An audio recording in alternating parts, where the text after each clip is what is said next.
kati bwe gamba gongo okwo naali ng'otandika okuba erina okuba ng'ebala wano ng'ebala nti 1 2 yawe yatandise kantandike kale munywanyi weebala okubanga ompadde ekyanya atalina gataba kyawe ennoga nange ntere enkole gwe nagunjukira ogw'okusomesa olulimi Oluganda ntaka kizitonga buzitombogo egumbye nze mmaze okutaba amazima nninga maaso gannaka nandowooza watali kudda mukomya mboozi gye mutera okugamba ekaatula egy'omu nnyindo kansumulewo eddebeko ly'ebyennyonza waliwo ndeesa ekigambo kyemutera ennyo okukozesa ky'omuntu bamukutte lubona kwata omuntu olubona kitegeeza okumusangiriza ng'azizza omusango ng'ali mu musango gwennyini abangereza kye bayita red handed nga kyava ku ki kakati lubona nno yali musajja wa kitiibwa eyo mu ssaza lya Ssaabasajja Kabaka ery'Ekyaggwe naye munnange olumu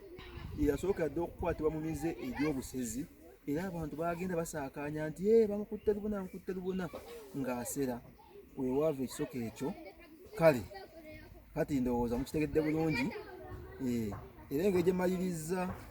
okunoga enkiramwaka okuva mu lugonjo kyamazima seera kyenkola wano okuggyako mpozi taddaata okuvuga obubuzi ng'edda ewa Pookino e Buddu.